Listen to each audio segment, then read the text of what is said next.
Hello. Happy Thursday. I hope you're having a fabulous day. I'm going to come in here and talk about something that some of you aren't going to think what I'm saying is true.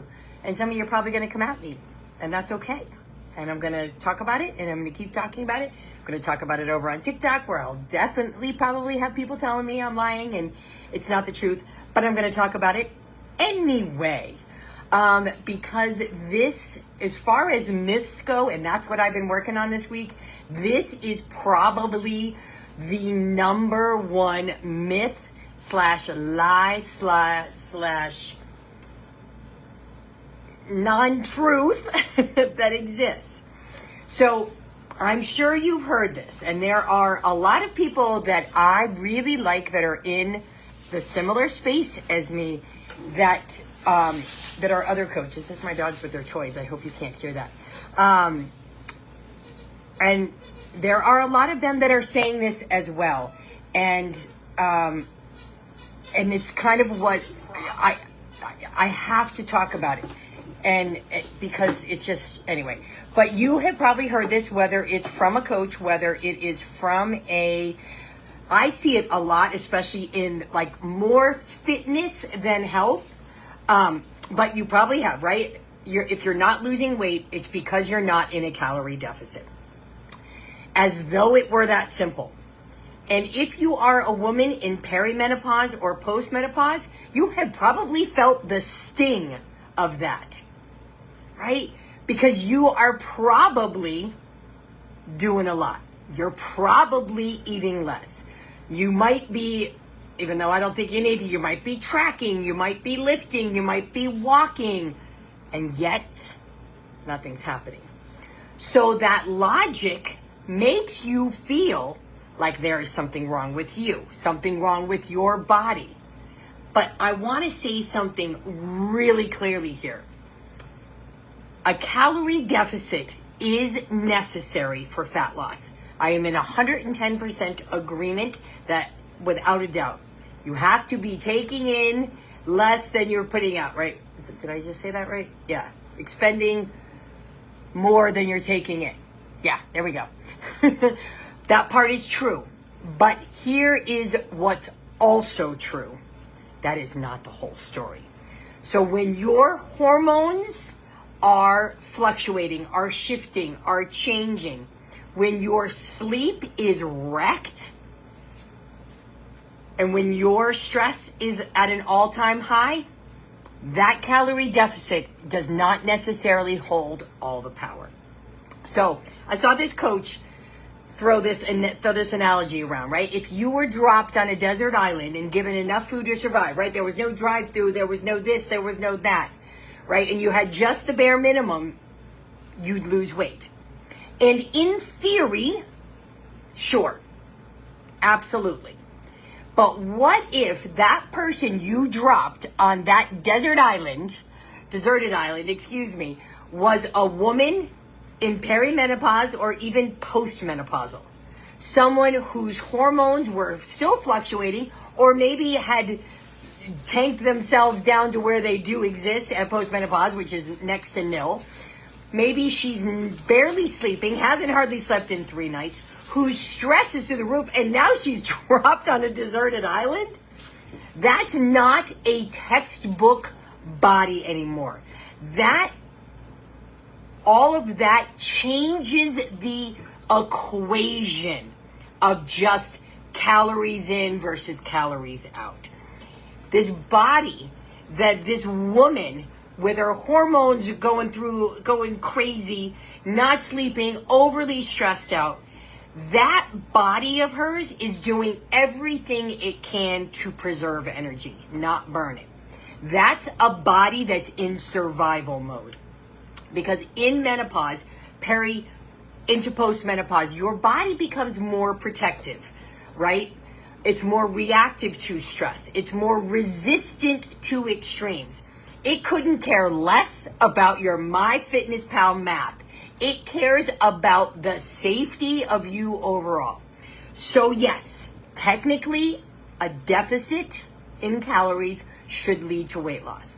But if your metabolism is not running as efficiently as it used to, if it's running slower, not because of age, because we know that's not a thing, but if it's conserving more because of some of the things you might have been doing your entire life and because of what's going on from your hormones, that same deficit on paper is not going to have the same effect.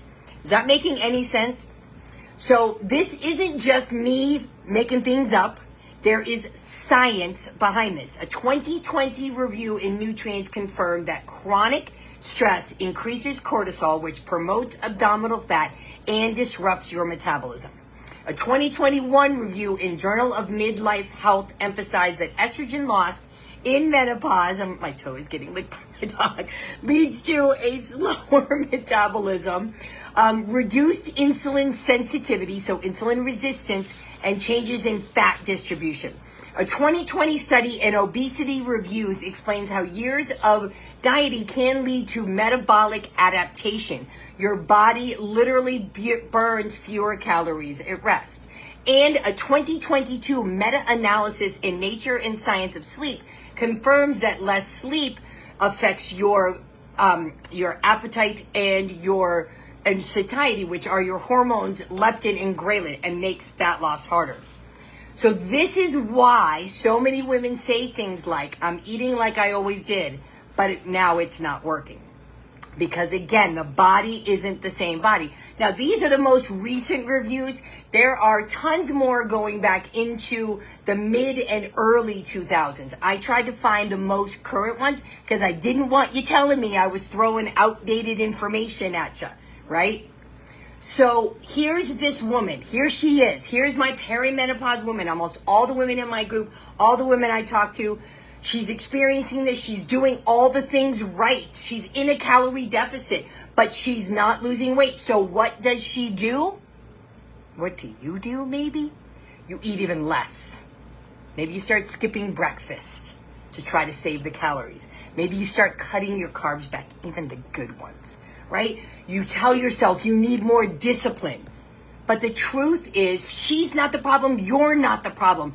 The system you're using is the methodology that you are trying to stand on isn't valid for your body anymore. Hormones trump a calorie deficit. Yes, calories are incredibly important, without a doubt. But your hormones dictate whether or not you will lose weight or not. And when the body doesn't feel safe, that extra restriction that you might add on trying to get the scale to move, that creates more stress. And your body is not going to prioritize fat loss when it feels stressed. And more stress means you're burning the cortisol, less muscle maintenance, and more stubborn weight, more inflammation in your body, more cravings, more difficult time sleeping. This is not just frustrating, and it's beyond frustrating. This is all biological. This is not me making up. So what do you got to do? Because that's what you really want to know, right? You need to be in a calorie deficit, but it has to be sustainable now, not extreme. Your body no longer responds in the same way to the extremes. You need to fuel your body well. What does that mean? You need to be meeting its nutritional needs. And its nutritional needs are different once you hit perimenopause. So that means lean protein at every meal, tons of fiber at every meal, enough food to turn off the stress response in your body, to not be depriving your body in an extreme way. That's going to help prevent cravings. That's going to keep your blood sugar more stable.